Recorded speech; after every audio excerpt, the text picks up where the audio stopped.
Hey guys, what's up? Today we're gonna go over my 2022 going into 2023 updated EDC video. I think I said that right. 2023, 2022 EDC. So what do I carry? Why do I carry? We'll keep this relatively short and concise. Haha, you know that's a joke because I'm gonna drone on and on. Let's start from head to toe, because who cares how people do it. I generally wear my hat because I like my hat. I generally wear hoodies because I like hoodies, right? And nobody really cares about that. And I don't like to do the whole flashy, like, I'm carrying a gun, look at me kind of t-shirts and stuff and things. I'm not really that style of things. Not really. I know some people are. I do get a lot of, like, apparel and things from We The People, and a lot of their stuff is very much like, shoot first, ask questions later. Yeah, I'm not gonna wear that shirt. No thanks, no thanks. I would rather have a more subdued thing or an Under Armour shirt or something, right? Just something a little bit more chill, right? I don't like to attract too much attention to myself. That's why I get on YouTube. Contradictory terms. Anyway, moving on, let's get to the pocket stuff, right? I carry a Surefire, I don't really usually carry a pen. I carry a Surefire E2, make sure I say it right, the Tactician, right? The E2T, right? I carried at the beginning of last year, I had an old, I so love that light, an old E2E. It's basically the green, remember the green ones? Like the green anodized looking versions of these lights. They had an old, like a, I don't even remember if it was a 60 lumen halogen bulb. I think it was halogen or exo, whatever, I don't know. It was not an LED light. Old light, I had one when I was like in high school and I lost it, and then I finally bought a new one. It wasn't new, it was used from like an old firefighter. Awesome light, absolutely loved that light. It just fits your hand like a freaking glove. It worked, it was cool, and I lost it. And I think we were like riding four-wheelers or something and it fell in my pocket. Pretty much same kind of thing that happened first time that I lost it. So it made me go back and start looking at my E2T, the Tactician. Because the Tactician, I liked it, but it didn't have a clicky tail cap. It was only momentary, or you could screw it in all the way and it'd be constant on. I didn't like that. I understand the concept and the theory behind that for a fighting light. I get that. But I also want to use this as an EDC light, right? And so I actually found you can get black. This is not a cheap Chinese knockoff. This is a black Surefire clicky tail cap. So you can have momentary, or you can click it and it'll stay on. I like it. Once I've done that, I just stuck with this, right? The little clip on here is a lot more robust and tough than the ones on the E2E. And the light output, this has a lot of spill, right? There's no one main hotspot. And it works for me. It works for me perfectly well, perfectly well. And I will say I run rechargeables in here. These are from Orbtronic, I think. Yeah, Orbtronic. These are 16650s, right? 16650s. I like these. They work very well for me. They may not give you as much output as if you use Surefire batteries or non-rechargeable, you know, 2 non-rechargeable batteries. They may work better for you, or they may not work as well for you, but they're rechargeable, and I can charge this once a month or whatever and be perfectly fine with it. I use it all the time. And again, it's the same body style as the E2E, and it's just comfortable and it works. It worked very well for me. We'll leave that out here. Generally, knife-wise, I still need to make a video about this guy. I've had him for a while. Some buddies for my birthday gave me this several years ago. This is a Ravencrest Tactical. The name is pretty much completely worn off of the handle piece. But Ravencrest Tactical. I never thought having a knife like this would be practical at all. I thought it was a gimmick and kind of stupid. Until they gave me one, and I was like, oh, thanks guys, that's really cool, appreciate it. And then I actually started using it, and as you can tell, this is a very well used pocket knife. I've gutted salmon, right? I've cleaned squirrels. I've done all kinds of things with this knife. I've split wood. I've beat the living garbage out of it. I mean, if you look at the blade and everything, like, this is true, honest wear. Like, and I use this, carry it pretty much every day. It's just a handy thing to be able to, with one hand, like if you're gonna be opening a box or whatever, you have something in your hand, you can do what you need to do, close the knife and put the knife away with one hand. It's a simple little thing, and again, I used to think they were super gimmicky, but I really like this. I really like it a lot. It it just works, right? But that's the knife that I carry, and that's kind of why I carry that one. I'm also I'm sucked into the Apple world of things, so I use AirPods. I do like these ones better. The Gen 2s, right? I like them better. I don't know. The first ones I wore the batteries out, and instead of trying to find some way to replace those, which cost just as much as buy a new pair, I just got these, and I really like them. They work well for me. Talk about phones. I use the big 12 Pro Max, and I will say, if you're gonna get these things, I like OtterBox cases, and this particular OtterBox case I like because it's relatively thin. It's not super thick and everything. I think I finally actually threw it away. I kept it on the side forever just to remind myself. I had a relatively cheap case that looked fine, had decent reviews, and I dropped my phone from waist height. I missed my pocket and I dropped it on a parking lot. It hit the back and it shattered the glass. So I'm saying, yeah, if you're gonna invest I mean, these things aren't cheap, right? Get an actual case. Get an actual case that's actually gonna work for you, and I think these OtterBox cases are a lot more robust than those other cases. They're really not that expensive, and they're gonna protect your investments, because now that the glass is shattered, I don't think the phone is waterproof anymore.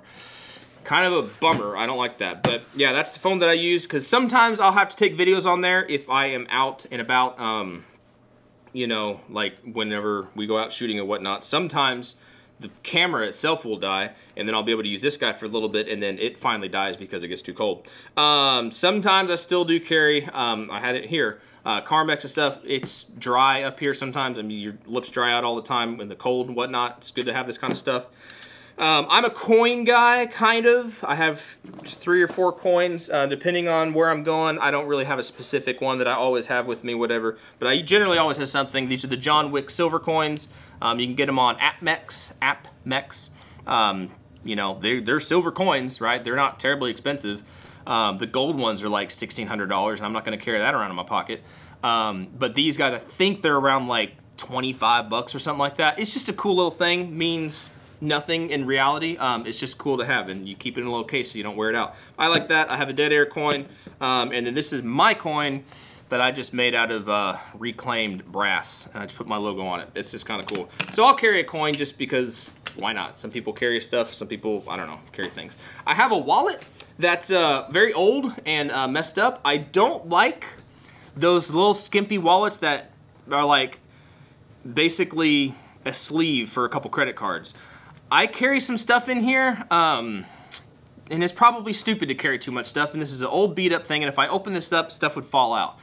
But I'm a sentimentalist, and I've used this wallet for a long time, and it would take a big something for me to get rid of this wallet. But yeah, I carry a stupid fat leather wallet. That's mostly the stuff in my pockets. Sometimes if I'm just walking around, I have been using this guy lately. This is the Olight Arkfeld, A-R-K-F-E-L-D, Arkfeld.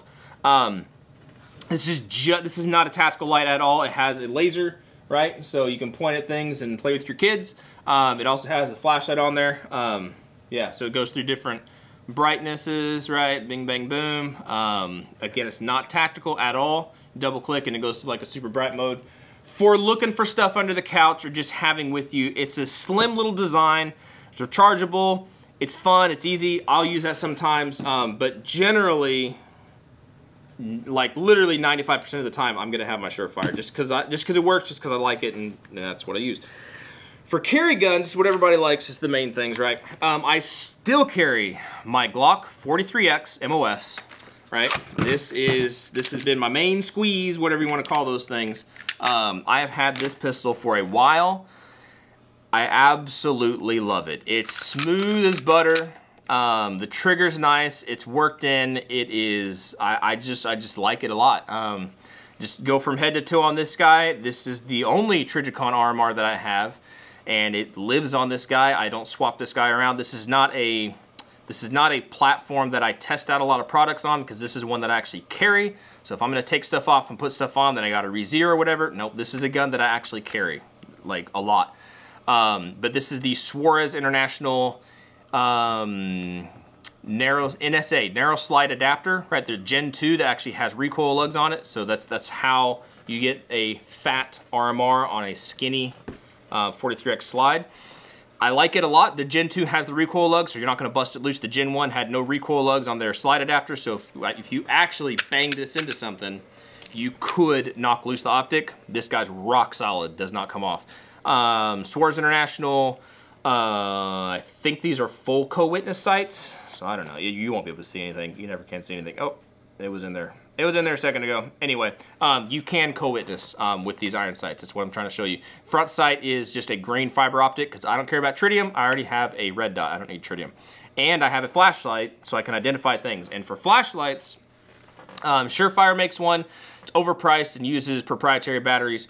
This is the TLR7 sub from Streamlight. Uses one lithium battery, a normal battery, and it gives you, I think it's 500 lumens, which is perfectly fine. I wish you could honestly just fit a full-size flashlight on here. I would do that. I would do that in a heartbeat. I wish they did. But for what is out there right now, this to me is the best thing. It has the better switches. They're not on the side. They're kind of on the back. You just push forward on it. Works perfectly great. The barrel is from Peace Geek. They come and go. I've never seen them in stock after I bought this one. I wish I'd bought 2 or 3. But I have this barrel. It's threaded, and I have a Suarez Street Comp on the front. It's a very clean, very, very clean setup. Works very well. I don't get issues. I mean, he's been well, this guy has, I don't know how many thousands and thousands of rounds through it, and it just works. It works very well for me. Internals, the trigger is OEM. He didn't change it all. I do have a Shield Arms magwell and a premium Shield Arms magazine release, right? Because I still run, even though some people probably don't like it, the Shield Arms, these are the Gen 2 15-round magazines. I like these, and as long as you use the right configurations, I have not had problems. Whenever I have tried to switch things up, and let's say use a Gen 2 magazine with their first generation magazine release, I have had issues. They've just fallen out or they've not worked well, right? I had that at a class. I went to a class this year, 2022, and I totally embarrassed myself, right? Because I had one of the Gen 1 magazines, and every time I would fire, magazine would drop out. I was like, you gotta be kidding me. So I switched the whole system and went to the War Poet pistol that I got, right? And that pistol ran perfectly fine for the rest of the class. And then I went back and I retested things, and it was that one magazine with this magazine release that was giving me a problem. So it crapped the bed on me in front of people, so it kind of embarrassed me, and I started losing some trust in it. But then once I went back out and started using the Gen 2 magazines with the premium magazine release, it works, and it works fine for me. So I will continue to use it, continue to trust it. I really like it. The holster that I use, this is the top of the line, if you ask me, for concealability and comfortability. It's not really a word, I don't think. But for comfort and concealability, the Tier 1 concealed holsters, they just work. There's no getting around it to me. They just work. I can't remember which exact, if this is the Axis or Axis Slim, whichever one it is. They're easy enough to find, but it has the little bungee thing in here, so it gives a little bit of give for you. I use the alias system, right? The little clip alias system from Neomag. This really helps in concealability. It pushes the gun in a little bit more, pushes your belt line out a little bit, and kind of creates a shelf that hides everything. It's kind of a weird little mind trick that it does, but it works. And then on this side I carry, this is a Gen 1, but I have not had problems with this particular magazine. But this is a 15-round magazine with the 5-round extendo on it, right? So this is basically what I would carry anytime I go to the house, right? Unless I'm going into like thicker country, as it were, and if I'm going into an area that's gonna have potentially more like bears and moose and whatnot, I've switched to this guy from time to time. Wow, I wanna bust my thumb open. This is my Glock 29 in 10mm. This is a 10mm guy, and I originally, when I got this guy, I had a threaded barrel, and I think it was a KKM barrel. Great barrel and everything, but man, I was having troubles. I was having troubles with it, and then I had an aftermarket magazine release. They did not play well together. I was getting so many failures, it was just ridiculous, and the point of having a 10mm for me is in case I get attacked by a bear or a moose, and I don't need my gun malfunctioning. So I switched both of those things out, the magazine release and the barrel. I switched those back out to OEM, and I have not had a problem after that. This guy's fun. This guy, it's a 10 millimeter. He's pretty barky, pretty snappy, but in reality, you can throw some 40 in it if you're just gonna plink and shoot and just have a little bit of fun with it. You can still shoot 40 through it. Not sure if it's recommended or not, but they feed relatively well, and they cycle. It's awesome. I wish they made, I think they do make conversion barrels and stuff for it. But these larger frame slides are thicker and heavier, and so when you combine that with a 40, it's a very soft shooting gun. I don't carry it that way with a 40, I'll carry it with a 10, and up here it's 10 millimeter like full metal jacket stuff, because you need to punch through the hides and skulls and whatnot of your big critters. But that's basically what I'll carry if I'm going out in country that actually has critters and stuff. I'm not just running around in town. But if I'm concerned about big critters and stuff, then I'll carry this guy. And again, it's in a tier 1 holster just because it's what I like to carry. I'm an appendix guy. This is what I'll have. This is what I'll carry.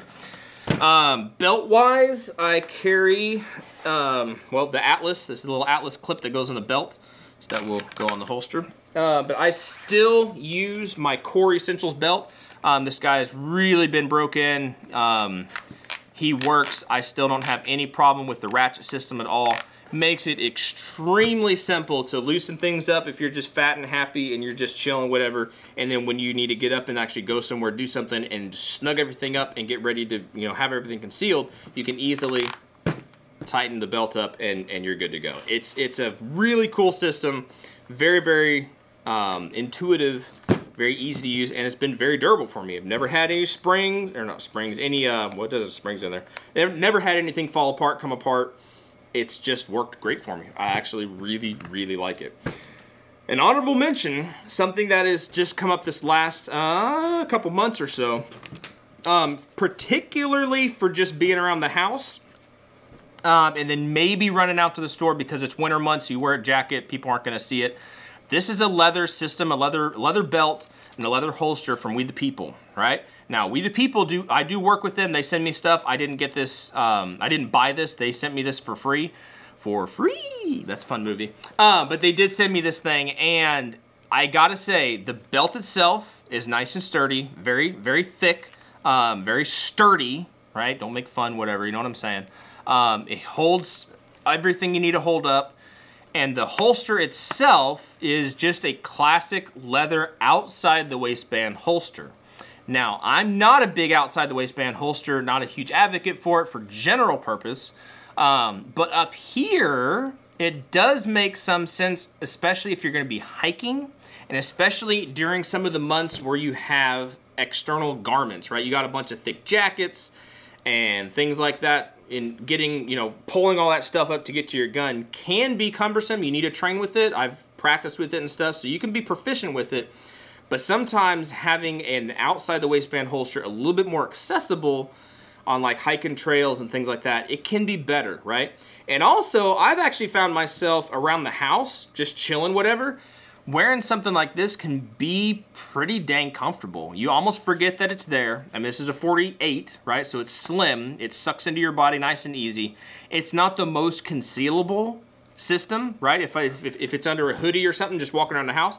But I'm not worried about concealed carrying in my house. It's my house. I can do what I want, right? If you come into my house, I either invited you, so I'm not trying to conceal it from you, or you're uninvited, and at which point, yeah, I really don't care if you see it or not, because you're probably going to see more of it than just what you see right here, if you catch my drift. So this is a system that's been growing on me, mostly for just chilling around the house, but also at times if I'm going out, like even when I go out shooting and stuff, sometimes I'll just have this because, again, over garments and stuff like that, it's just easier to have something that's kind of already out versus something that's really, you know, more deeply concealed like an appendix rig.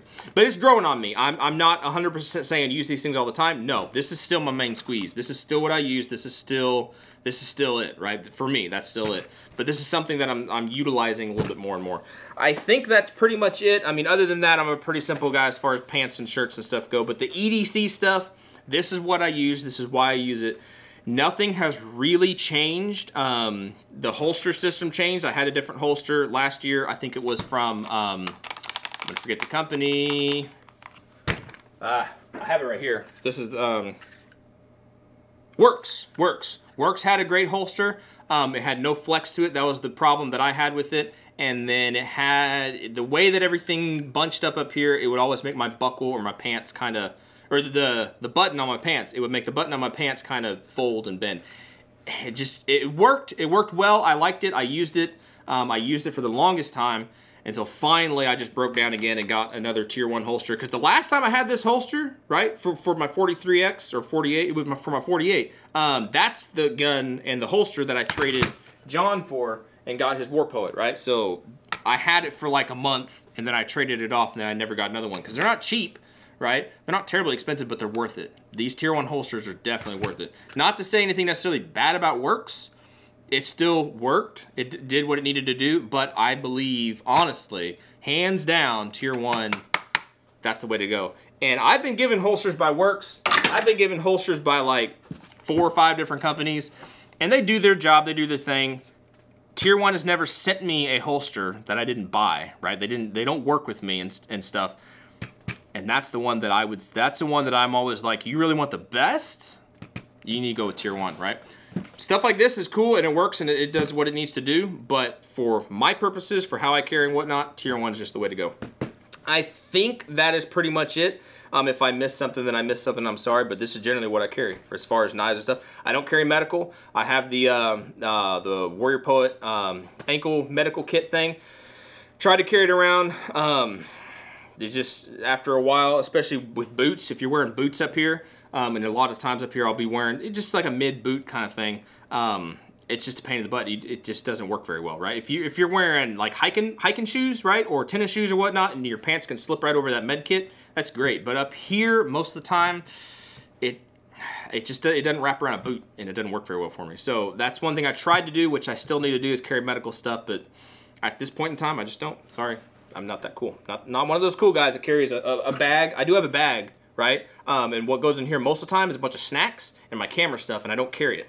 It stays in my car. I mean, yeah, when I like go to use my camera and stuff, it would stay in my car. If not, then it's here in the shop. I'm not a bag guy. If I was a bag guy, then I'd be not a bad guy, a bag guy carrying bags. I'd carry my Raider, or maybe I'd work up my my 300 blackout and carry that in there. I'm not that kind of guy. I'm not that. I'm simplistic and effective, I think, for what I need to do. That's it. That's it. That's my 2022 going into 2023 updated EDC video. If you liked any of this stuff, let me know. If you got questions about it, let me know. I've probably got a video on most of these things. Generally, I mean, maybe not like AirPods, because I'm not going to make a video about that. I need to make the video about the O-Light, because everybody loves O-Light, right? The grenades in your pocket, whatever that term goes for. I don't know. I don't know. I've never seen one of these things blow up or whatever.